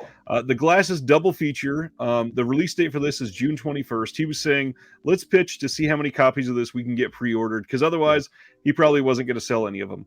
But the best part of this is the copy. So there's a little bit about the synopsis. That's not really important, which is hilarious to say about a double feature. But the best part of this copy, the Glasses Part 1 and Part 2 double feature. I love that they had to specify double feature. DVD is a high-definition version of the Glasses series of short horror movies. I can't even read this without laughing. I know, it was so hard when I was doing it on my show. Which means you can enjoy these cool movies in a nice print and see them clearly. The photography is on point. It's a 4-year-old alien writing this. Like, what the hell? The photography is on point, and so are the actors. They're in tune with the storyline and make it come alive. Now, instead of trying to find these rare videos on DVD where you won't even find the best print, you can now easily purchase both of these great films on one DVD at affordable prices. So, wait a minute. Now, instead of trying to find them on DVD, here they are on DVD. Yes. Duh. That obviously makes sense.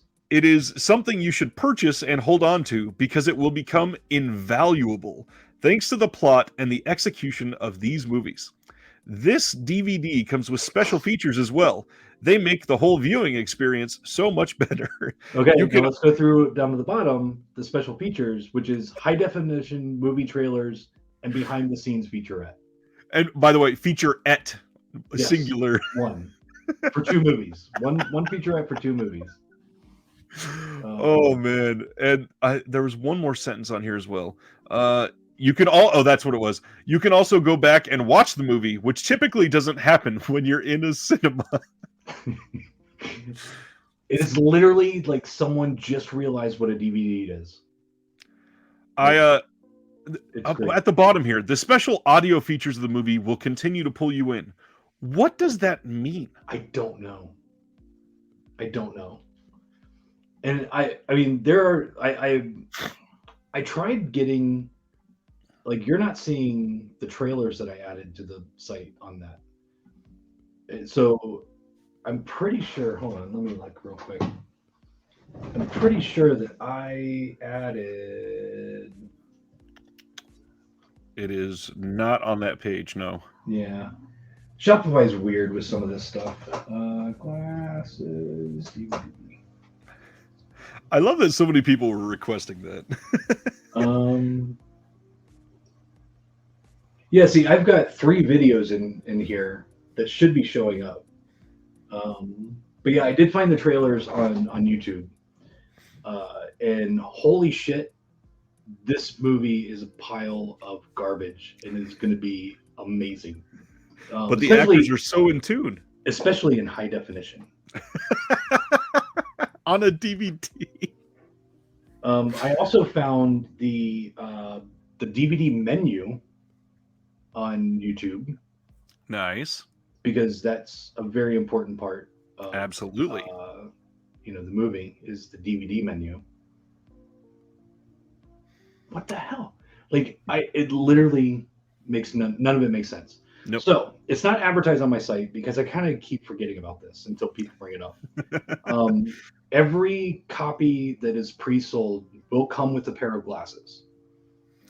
I know what kind of glasses they are based on the trailer, so I'm going to try and get the closest. And honestly, these are going to be high quality dollar store glasses. But each will come with a pair of glasses. And one of my customers found the director and gave me his information. So there is a possibility that it will ship late because it will come in signed. Thank goodness. So I'm gonna try, or maybe he found the producer or something like that. I can't remember. But yeah, I haven't reached out to him yet. We still got a little bit of time before it comes out. Yeah. But yeah, I'm trying to sell as many copies of the glasses as I can, just as a joke. Like honestly, it's not going to be good. It's not because I watched the movies and they're like fucking amazing. It's because what the hell is that description? Like it just amused me. It made me laugh. I shared it with my live show and it just kind of took off from there. And it's $19 to be a part of like the biggest prank in physical media this year. Yeah, pretty much. That's a small price to pay. I want to say that from my distributor, I am the top seller of Dick Shark also when that came out on DVD. I was ordering those left and fucking right. And my sales rep's like, dude, no one else is selling this. Like no one else is ordering this stuff. It's just you. I'm like, it's called Dick Shark. Of course it's gonna sell.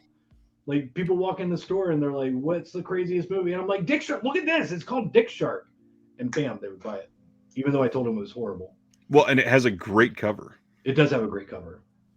And actually there is a watchable version of Dick Shark that he retitled on Blu-ray and retitled it Frankenshark. Frankenshark, yeah. Which is, it's like, Bill, what are you doing? Don't rename it Frankenshark. Dick Shark is a great name. That edit's just horrible because it's 3 hours long. But yeah. Well, I love that a movie like Dick Shark calls for a re-edit, and somebody takes the time to re-edit a film called Dick Shark. Oh no, it needed it. Yeah, it needed it. I agree. He cut like over an hour out, and it's still only an hour. It's still an hour and a half. Like he cut a lot of stuff out, but at least it makes it watchable. But yeah. Mortician's Wax says the record store where I work tried to get set up for wholesale with Kino, and they said just to go get the titles through Alliance. That's how bad Kino is. Yeah. I don't even know why they started selling to me because they never really sold a whole lot of Kino. I just contacted them like, can I buy direct? And they're like, sure. Here's our sales rep. I'm like, okay, that was easier than expected. So yeah. Get into some of the good questions. Somebody, this is Flip. I do a show on Tuesdays. He's my co-host. Who is the best label, in your opinion, to work with from a small business perspective? Well, I got to say Unearthed. Steven Byro is a friend of mine. We've been friends for quite a few years now. We are working on a couple of really good things for the later on this year. There will be a couple things that you can basically only get through me coming up that are going to be really cool. One of them we've got, it's going to be a prop included that is being made by one of the guys that works on Marvel movies out in California. So it's going to be freaking awesome. I love Steven. He calls me all the time. And whoa. You all right? You having an earthquake? Earthquake. You all right? So yeah, Unearthed is great. Just because I have a personal relationship with the owner. Right. But as far as labels that I don't have a personal relationship with the owner,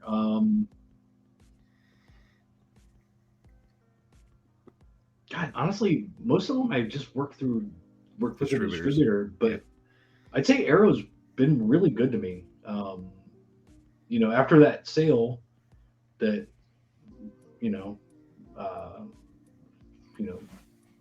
right up the pooper without any lube. Yeah. basically because of that, I started getting exclusives from them, get it added to their announcements for social media. Um, they've been really cool with me.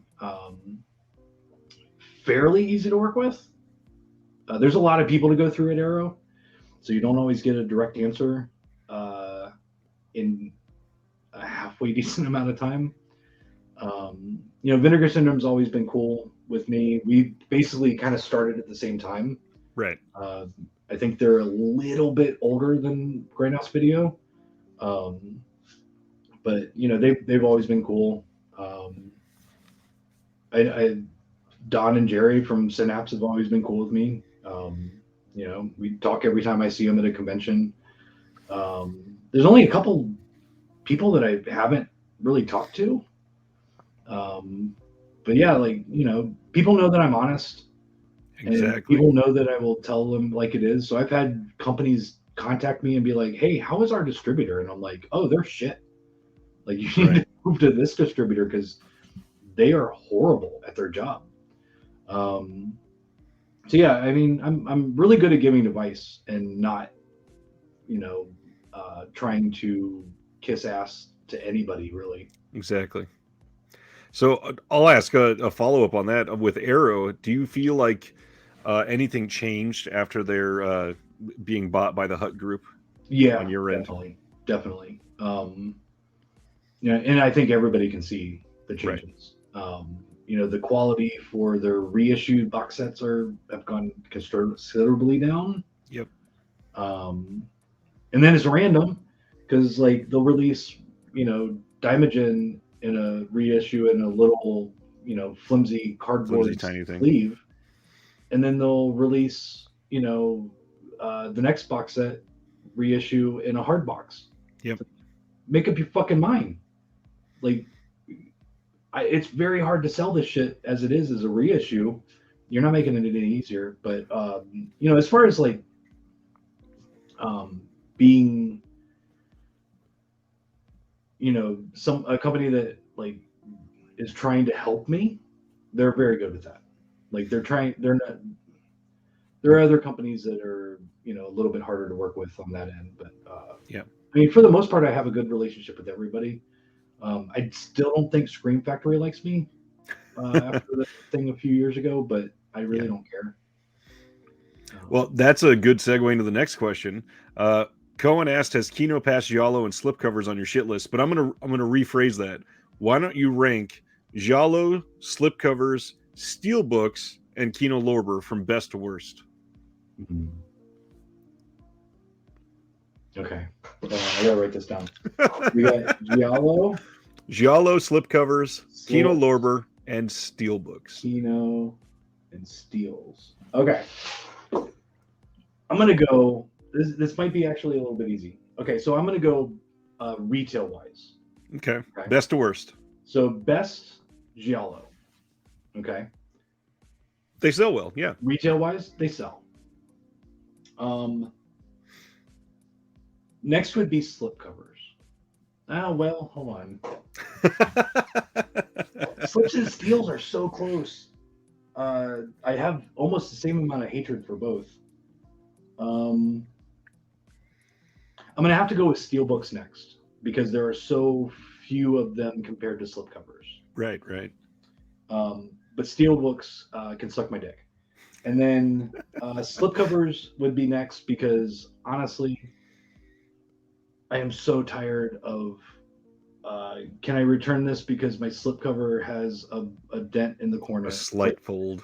Well, yeah, because Scream Factory is shrink wrapping the slipcover because they made it to where they're collectible and people are stealing them off them. Exactly. Yeah. Don't whatever.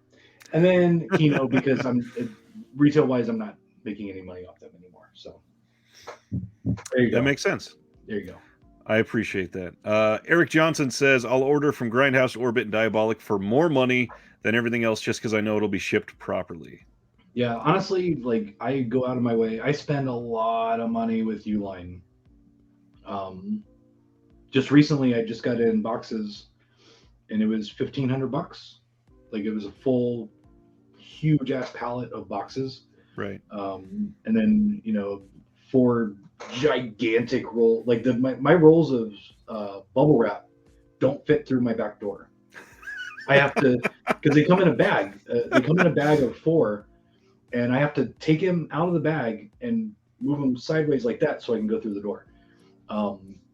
And I order bubble wrap probably about every month and a half or so.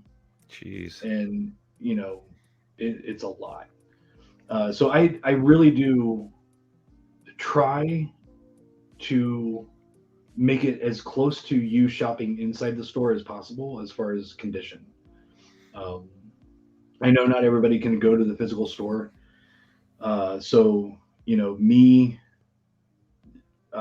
inspecting everything, slipcovers I will never guarantee because I never know what they're going to look like.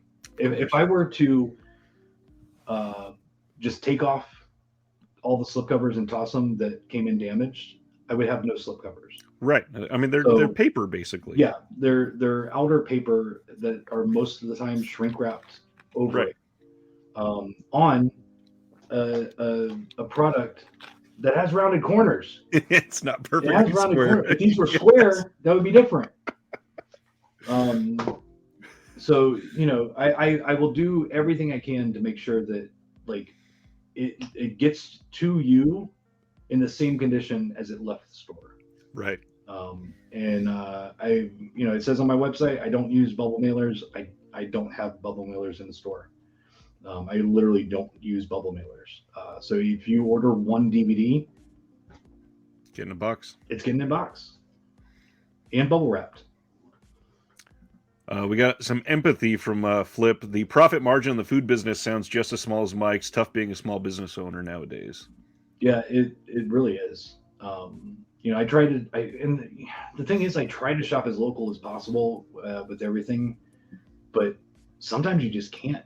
Like, sometimes, you know, I needed some supplies for the store, and I'm pricing out different companies. I'm trying my hardest not to go with Amazon, but in the end, we're talking like hundreds of dollars difference. Right. On some of these bigger, you know, I needed a big flatbed cart. I needed a rolling bookcase, or not bookcase, book cart. And we're talking like $200-300 difference between Amazon and other companies for literally the same exact thing. And It was, you know, it was like, I would love to shop local or shop directly from that company, but $200 is $200, you know. Well, and when you're doing that times 4 or 5, that's super Yeah. expensive. Yeah. So, you know, I try as hard as I can not to get stuff through Amazon, but sometimes I realize sometimes you have to, you know, money's tight with everybody, and I get that, but you know, I really don't understand people ordering limited edition stuff like that comes with the special packaging from Amazon, because they are notoriously bad at shipping that stuff. Well, and it's gotten worse since the pandemic, because not only are they shipping it in literally a poly mailer with no protection, but then they're missing all kinds of release dates and canceling orders on a lot of people too. Yeah. Because I will tell you, especially with Arrow, I have a really good relationship with their distributor. Me and MBD are tight. I talk to my sales rep multiple times a week. Well, you got to. MVD distributes for everybody. Yeah, they're becoming the biggest distributor for this stuff, and actually, they are the biggest distributor By far, I think. Getting Severn and Synapse on their market or on their roster. So yeah, and I guarantee you, my sales rep is going to ship to me first before Amazon. Absolutely. So if it comes down to, and it happens a lot. It's happening literally as we speak with one release, where it comes in on an allotment. So they print, you know, and they're not printing 1,000, but they print 1,000, and there are 2,000 orders for it. Well, not everybody's getting all the ones that they ordered. Of course. So, and because Amazon is such a dickhead of a company, they're not going to they're shipping to Amazon last. They're like all the small guys get their stuff first Right. because they are the bread and butter of these distributors, and the sales reps like working with these smaller companies. Well, and 'Cause anybody Amazon- that's not an evil bastard, would you Yeah, rather have Amazon are just Amazon get dicks. hurt by it, or would you rather have Mike get hurt by it? Yeah. So, you know, if something comes down to the wire and it's getting low on stock numbers, I can guarantee you Amazon's not going to get it all. Right. They're not going to get their whole order. And I've seen it so many times where, you know, it's like, oh yeah, you know, I'm talking to my sales rep and he's like, oh yeah, we're on allotment. And I'm like, sweet, give me 50 more. He's like, okay. I'm like, make sure they're coming from Amazon though. Like literally steal them from Amazon. I don't want to steal them from Jesse. I don't want to steal them from anybody else. I want them to come directly from Amazon. He's like, I don't know if I can do that, but I understand what you're saying. But yeah, so, you know, we do what we can. You know, our distributors are trying to work with us as much as possible. Of course. Because they also don't like Amazon because Amazon sucks. Rob says, I appreciate how Grindhouse gives exact description for titles, such as slips and whatnot. And I know that wasn't always the case, but I think you made that change a couple of years back. Yeah, that was the best thing I ever did. And when I built my new website through Shopify, that was a last minute thing. I was like, you know, because I was through GoDaddy before, and I don't think there were variants in there, or I'd never really noticed it or tried to do anything with it. And then I noticed it with Shopify, and I'm like, so I took it just one title. I was like, let me play around with this, and you know, I'm like, oh, with slipcover, I'm doing that. And I literally one day just spent the whole day, you know, going through and doing counting, you know, just going through the shelf, being like, that has a slip, that has a slip, that has a slip, take them up to the counter, and then just go to those titles and just add with slipcover. Best thing I ever did. I can't imagine the number of emails that stopped pouring in for you. Oh, they still haven't stopped. I had one guy, I love talking about stupid customers. I had one guy order a shit ton of, like a stack of Scream Factory. And there were 3 titles out of like 15 that had slipcovers, and it said with slipcover. So I get them, I pull them, I ship them out, send it to him, and he's like, he emails me back when he gets the stuff, and he's like, hey, I was expecting all of these to have slipcovers, and only 3 of them did. And I'm like, how did you not notice with slipcover on 3 of the titles? Do you think I just like pick randomly which ones I tell you to have slips? And so I'm like, if you want to return them, you can. I'm not paying for the be returned. And he returned them all without the slips. And I'm like, dumbass. Like, speaking of them, somebody just asked about Scream Factory. With their prices going up, have the sales of their releases through you dropped? Have you felt that? Oh, yeah. I mean, you know, like stuff that I should be selling at least 100 of, I'm selling 15 of. You know, they're 4K releases, like The Howling. I should have been selling that like crazy. They Live, I should have been selling like crazy. You know, Alligator, I should have been selling like crazy. I did sell quite a few of Alligator, but it just stopped. Weird. Yeah, look it up on Amazon. It's probably lower than my wholesale price. That's probably why. Well, with some of the other ones too, I mean, most of their 4Ks, they had been released previously elsewhere. So I imagine that had a small part to play. Yeah, definitely. Let's see. Mortician's Wax says same deal with new vinyl. Wholesale is $25 to $35, and album is only $5 to $6 cheaper than MSRP. Yeah, there is very little profit in physical media. Yeah, dude, games is ridiculous.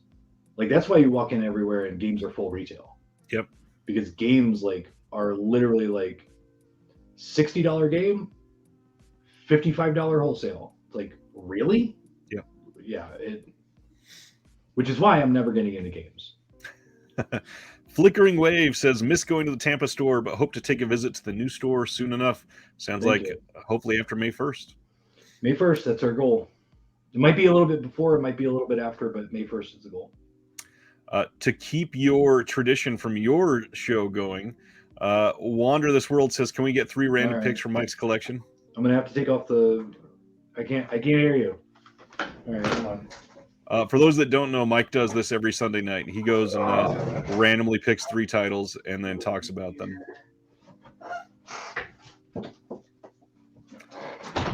And you can see he's not looking. Let's see what we got. Okay. This is good television, folks. Always. All right. We've got The Exorcist Complete Anthology. Just a small title nobody's ever heard of. And honestly, I don't know why I still have this. Because... Oh, that one's not even the director's cut, is it? It's the original classic. No. Yeah, it's not the director's cut. Let's see. Oh, God. I'm too blind to see that. Oh no, it's got both. Oh, good. Yeah, it's got both of them on 2 separate discs. Because like 2 and 3, I also have over here the Scream Factory versions, and I am not watching Dominion or the other one. So Exorcist 3 though, really good. Honestly, I haven't seen it in so long. I've never watched my Scream Factory discs. Just because they're better ones. Honestly, not a huge fan of religious horror coming out of Christianity. Yeah, I get that. Honestly, I know some people believe that shit's real, and I can't get past it in my head anymore. I don't know why I still have that. All right, anyway, go ahead. My first time I watched The Exorcist, my mom was not raised in a religious home, but she became religious when I was younger because she got clean, and you have kids, that's what you do, I guess. Yeah. We watched this for the first time, and she got so scared she took the film out of the DVD player, went and put it in our backyard in our tree.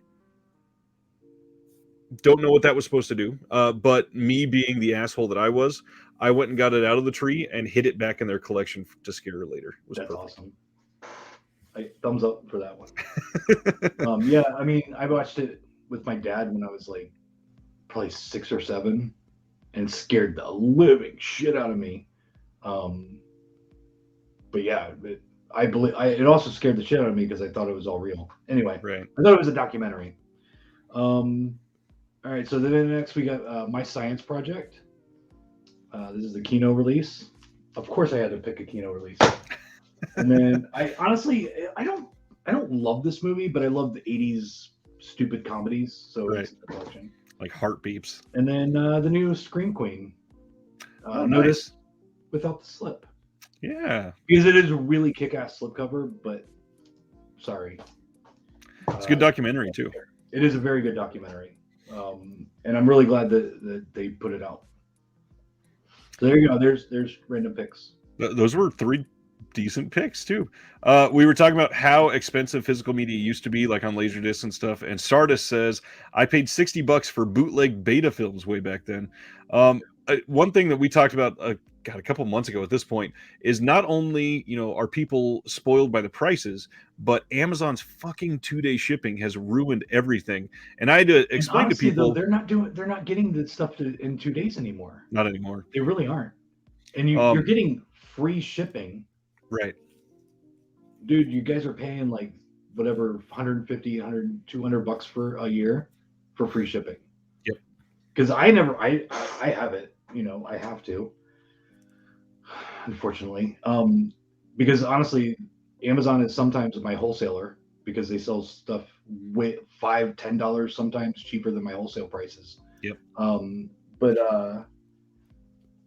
I don't watch anything on Amazon Prime. I fucking hate Amazon Prime. Same. So you're literally, and most people do. It is the worst user interface out of all of the streaming services. And they have so much on there that is pure utter shit. And VHS rip. Oh yeah. Stuff they charge for, and so they're very unreliable. So really, trust me, you guys are paying for the shipping. I'm sorry that I don't have a couple $1 billion to spend on trucks in every fucking city. That would be awesome, though. That I can, just instead of using UPS, have my trucking company fucking deliver it to your door. I'm sorry I don't have that kind of money. But yeah. Another good segue. This is a really great worded question. I'd love to hear your response on this. SJ Miola says, as a consumer, am I doing something wrong simply by picking the best price? All right. Remember at the That's an beginning, existential question. remember at the beginning I said that I was going to piss or I was going to offend somebody. Here we go. Here we go. All right. Yes. Honestly, like I get doing it, but yes, by going with Amazon over a smaller business. I don't care if it's me. I don't care if it's Diabolic. I don't care if it's Orbit. I don't care if it's the Dungeon. I don't care who it is. Cinema Classics, who's doing an unearthed film sale right now. Yep. Like going through anybody else is always better than Amazon, especially if you're only looking at less than $5. Right. Because literally the reason why you don't have why you have to order online and you can't go to your local store, like it was, dude. When I grew up in the '80s, I was living in a small town in Florida, and we had 20, 30 video stores, like in a small town. You know, the reason why that doesn't exist anymore, and you have to order online, is because of Amazon and because of Walmart and because of Target and all these big box stores that don't give a shit about collectors, don't give a shit about the product. They're all just trying to make as much money as possible because they also don't give a shit about their employees. They don't give a shit about you. It's all about money. It's all about pleasing the shareholders. It's all about pleasing the board members. Of course. They don't give a shit. I think if like I would love to have all of my labels that I carry stop selling through Amazon because it is possible. Like I've been threatened with not being able to order stuff from distributors from a label, Screen Factory, and so it is possible that Unearthed Films or Screen Factory or Arrow or Synapse or Severin or whoever could say to their distributor and say, we're not selling to Amazon anymore. Right. That is completely possible. I don't think any of the labels are going to do it because it's a risk that they're not willing to take. But they would be making more money because Amazon gets it way cheaper than everybody else. Right. I mean, I was talking to my sales rep, and they were saying that if the distributor doesn't get the product to them at a certain time, they will return it and charge them like $10,000. So it's costing the distributors money. Another story about a bunch of the Hellraiser box sets that are now out of print, and this is back when it was released in the US.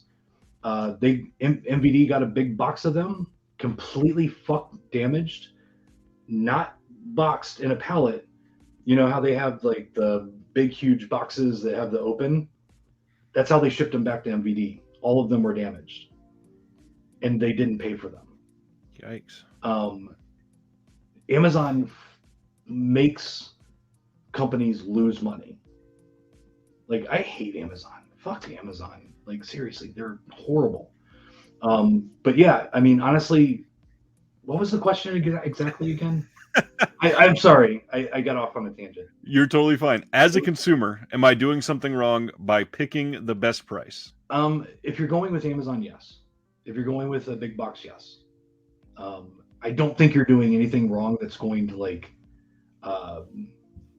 hurt anybody physically. But if you want this hobby to survive, if you want stores like mine or Jesse's or Orbit, like any of those stores to survive, yeah, you're doing something wrong. I don't hate you for it. I get it, but that's also what I meant by it's kind of an existential question because one person is really not doing something wrong by doing it, but it's something like climate change. One person's not, but 1,500 people, that's a massive fucking impact. Yeah. And just like Sardis says, anybody who keeps physical brick and mortar stores going needs our support. Absolutely. I agree. And that's why, I am not joking when I say I will help anybody out if you are wanting to open a store. I will point out things that you would have never thought of because it happened to me and I had He's never already made thought the of it mistake. before. I mean, just in Tampa, like the physical space that I left is now open as Viper Video, run by Shelby, a friend of mine. And they seem to be doing pretty decent too. Dude, I left him like 10 grand worth of product to get him started. Nice. I didn't have that. He's already making more money than I did in my first year. So yeah, I have no problem with helping people out. That's great. I don't. It doesn't bother me if people, I go on posts and it's like, oh, I already pre-ordered with Diabolic. I don't, I already pre-ordered with Orbit. I already pre-ordered it with, uh, you know, whatever, blah direct blah label. blah. Through the label. I don't care. Thank you. As long as you don't say Amazon, as long as you don't say Target, as long as you don't say Walmart, that pisses me off. Because then those same people are going to be like, "Oh, mine came damaged." Well, of course it did.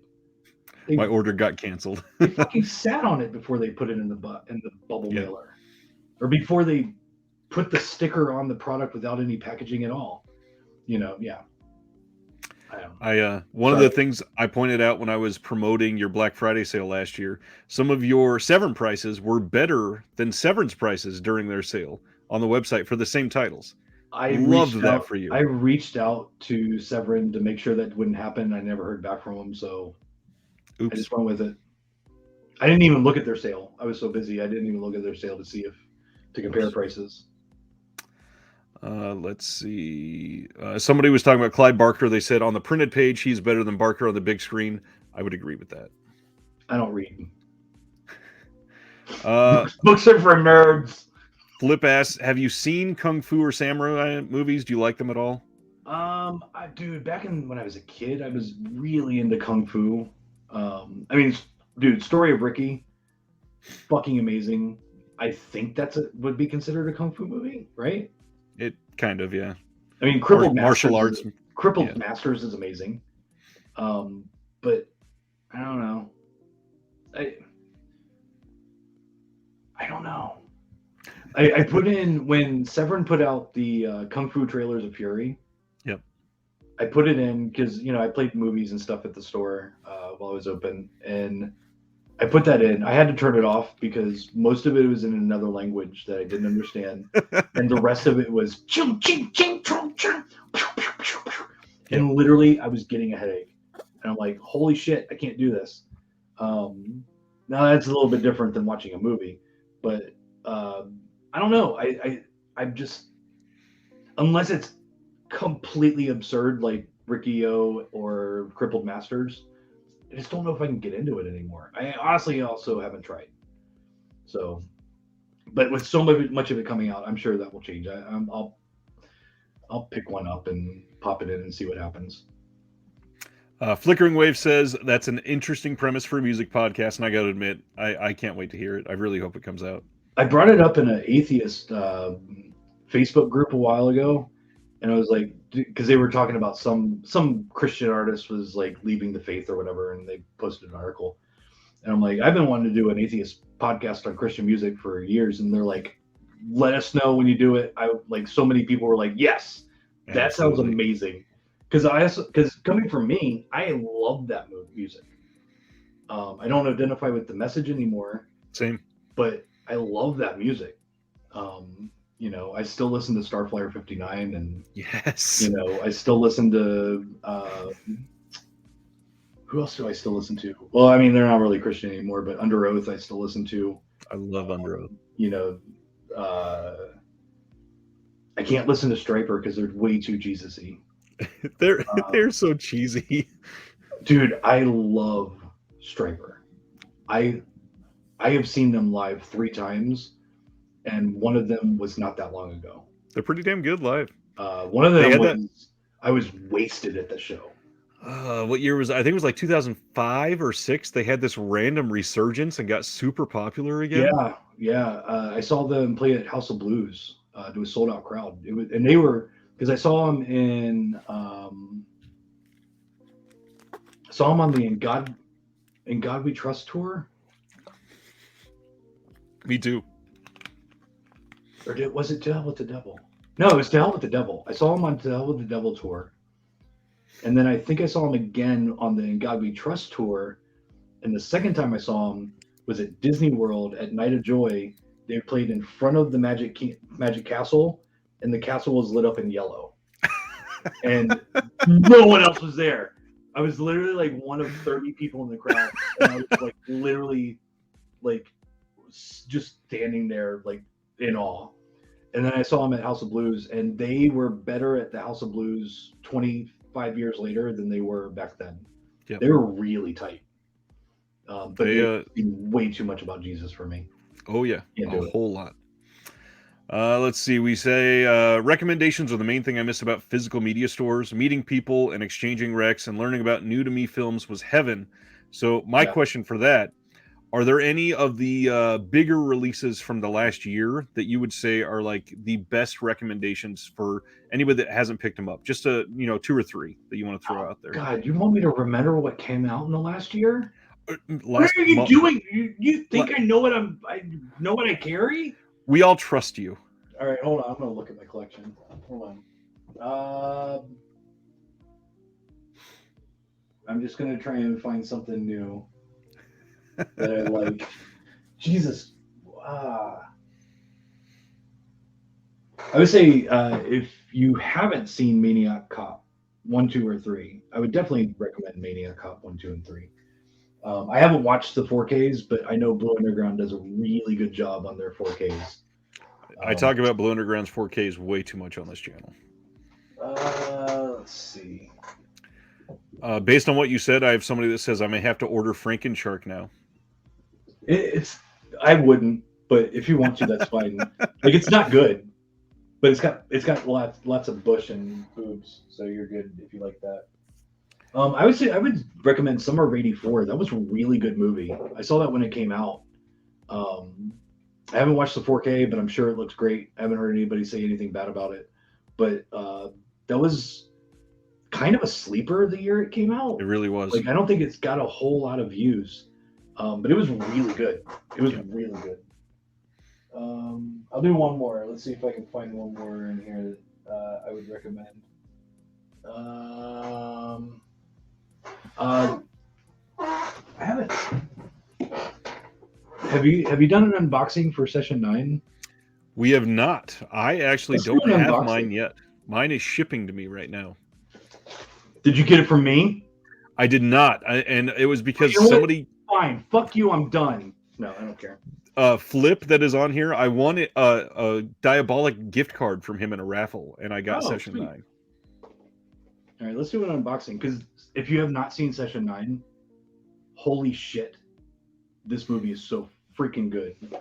It has one of the best settings in a film I've ever seen. Yeah, especially for a low budget. Like, they did a lot with the low budget.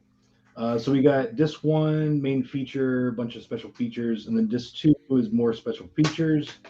Unfortunately, not a reversible slip, which I was not expecting in a release like this. Then we got some cards. I can't believe I never opened this. So these are actually pretty damn big cards. They're the same size as the Blu-ray case. So we got cards. Nice thick postcards. Nothing on the back though. The second site for you. We got a book. Really nice book. Books are for nerds, but if you're into that, it's cool. But yeah, like, there you go. Did an unboxing for you. And that is available on Mike's site right now for $40. $40. That's it. But yeah, this is, I mean, it's stacked with special features. But yeah, I love this movie. Session 9 was amazing. Dr. Eric Vornoff says Mike shipping is amazing. Never once have had something arrive damaged or less than mint. It does happen, but I try to do everything I can to make it right. So, Sardis is asking, all those films behind you, are those ones that you like? Yes, I did a purge about a month ago and got rid of probably 2,000 to 3,000 Blu-rays and DVDs out of my collection of stuff that I just accumulated. And I'm like, you know what? I'm never going to watch this. Or it's going in this box and I'm just going to randomly open a box, pick a movie out of it and watch it. If I like it, it goes over here. If not, it goes to the store. So yeah, I did a purge. So basically everything behind me is something that I like. That makes a lot of sense. Let's see. I've talked about a little on here. We have Yoko Tuna says, any thoughts on the antics of Demon Dave and Banana Man? I don't even watch it anymore. I can't. I mean, I love watching car accidents, but I can't anymore. I mean, I've talked to Bill a few times, and you know, he's a really weird guy, but he likes me for some reason. I got not a whole lot bad to say about Bill. Demon seems like an asshole. Like, he just seems like the dude that would beat me up in high school, and I don't like that kind of guy. But yeah, I don't watch their streams anymore because honestly, I think he's taking advantage of Bill. Yep. Bill's not in good health, and he is trying to sell Blu-rays because of it. Well, and literally, I don't know if you saw this. They are selling an autographed used diaper on their site. Oh yeah, I saw that a while ago. It's stupid, and I agree. I'm kind of over that whole thing with them, to be honest. I don't pay attention to them, and I also don't understand. I do restocks daily almost, right? And I don't understand why I don't turn my site off to restock titles. Why the fuck do you have to turn your site off for 2 weeks? It doesn't make any sense. None of it made sense. So yeah, I don't know. Whatever. If you want to say anything about it, Dr. Eric again says, what is Mike's thoughts on the thriller war with Vinegar Syndrome and Synapse? I cannot say anything. That's what I thought. It has gotten to legal issues. So. Well, we'll go another question from him then. If the profit margins are so small, how are the labels making money by selling to Amazon? I assume it's just bulk. Profit margins are not small for the labels. They're making the most out of everybody. Right. You know, they're making the most out of anything selling direct, which is why you're seeing Vinegar Syndrome, Severin, and all these other companies push so hard for direct sales. I have no problems with that. Because as long as they're still making money, they can buy more films to keep this whole stupid thing going. They can feed the beast. The profit margins are smaller on the retail side of it because we have to compete with Amazon. If there was no Amazon, and you know, or Amazon just stopped being dicks and trying to put every other company out of business, right? You know, and you know, if this is $15 full retail and that's what everybody was just selling it for, and then you just picked the store that had the best customer service, best shipping, best, you know, best beard, whatever. You know, you went with your favorite, and because there was no shopping around, that would be the only way that any of us would actually make money. And Amazon would still sell way more. Of course, because they're so big. Like, they could literally just start selling full retail on everything and still be the biggest company in the world. Right. But because everybody else would be like, oh shit, we can start making money again. You know, open the doors. I mean, dude, and also, like, if I was able to sell full retail on everything and instead of making $5, make $15 on one item, it's a game changer. Then I would be fucking having stores everywhere. Everybody would be making $20-$25 an hour. Yep. Like, I'd be making it rain in the store. Like, just rain. I just walk through a store and just be like, bam, money, money, money. Don't care. Like, I would be making so much money. So yeah. Yeah. Mike says, hearing that you guys are fans of Christian music was not how I expected this to go. I love talking about that stuff because it is. I talk about it all the time on my live show. I love it. And I'll let you know when I do get the podcast started, where you can find it and hear me talk about in depth about Striper and Sacred Warrior and Baron Cross. MXPX. Yeah, I booked them years ago. Mike's a dick. Anyway. I have heard that from everybody. Somehow I've always missed them. I was supposed to see them literally like 8 or 9 shows, and it just never worked out properly. Yeah, the show I did with them was a makeup show through their booking agent because another show got canceled, and so they were playing for a little bit less than what they normally would, and I literally booked an entire day of. I basically booked a mini festival called Feedback around that show. It was them. 90 Pound Wuss was on tour with them. Nice. The guys in 90 Pound Wuss were really wanting to do a little impromptu set with the Cooties because it was all members of 90 Pound Wuss and MXPX. And the guys from MXPX were just being dicks that night because they weren't getting paid as much. POD was there. That was the first time they sold their Brown album. They were on their way to Cornerstone, and they were like, "Hey, do you mind if we sell you our record here? We're gonna sell them at Cornerstone, but we need gas money." I'm like, "Dude, you can sell whatever you want. You can sell your underwear. I don't care." And then like a bunch of local bands and stuff, and MXPX. I physically did not see them. I was the promoter. I didn't see them, and like I saw them when they pulled up, and I introduced myself, and they're like, "All right, cool." The next time I saw them, because I told them what time they were going on. Next time I saw them was when they walked up on stage. Jeez. They played their set, they packed their stuff, and left. They didn't go to their. They didn't even put up a merch table because they didn't want to talk to anybody there. What? Because they weren't getting paid their full amount. And I was like, you know what? Fuck them. Those guys are dicks. And like there was a bunch of people there for them. Right. And they were just like total assholes to their fans.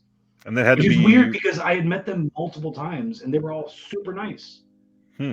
But this was a little bit later in their career and they were making a little bit more money. So I don't know. I was later. I was going to guess probably 97, 98, something like that. This was it was 98. But they were I think that was right around when they were getting played on MTV, right? Yeah, that's when that was starting. Yeah. Like Chick Magnet and stuff was the video was playing on MTV. So they were getting a little bit more well known. And I think it just kind of went to their head a little bit. Of course. And then nowadays, I mean, they're looked at as like godfathers of modern punk somehow. Yeah. Those Token Action is so bad. Oh my God. That album is so horrible. Like I tried listening to it not too long ago and I'm like, how did I listen to this?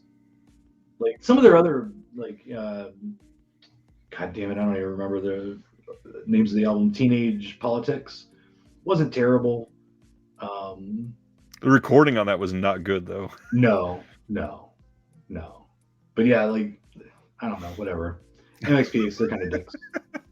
I could talk about MXPX for hours. Anyways, I think that's pretty much it. I want to give you your time back. We got a good 2.5, just over 2 hours in. I appreciate you being here. Everybody here loves you. Do you want to tease for the Arrow announcements tomorrow? Absolutely. These announcements are going to piss a lot of people off. Interesting. Everything about the announcements tomorrow lead to hundreds of comments about re-releases.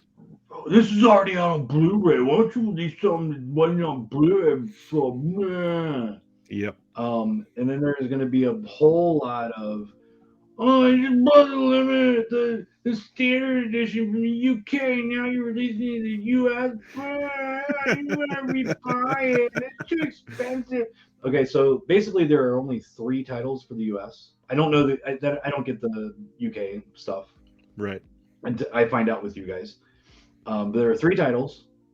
All 3 of them have been on Blu-ray before in the US. Wow. One of them has been released in the UK by them. And there are 4 versions of that one. Jesus Christ. 2 of those are exclusive to me and Jesse and Zavi.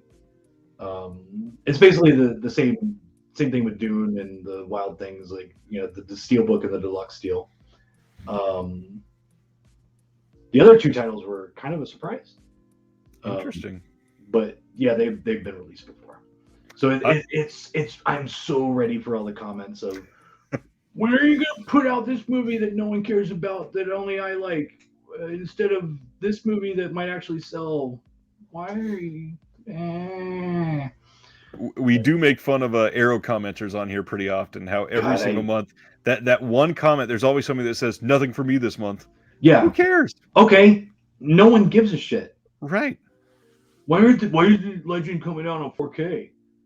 Why aren't you fucking starting your own company with a couple $1 million, buying the rights, working with the studio that fucking released the movie originally, paying for the 4K mastering, paying for all the special features, paying for the manufacturing and distribution of it, and then trying to make a profit?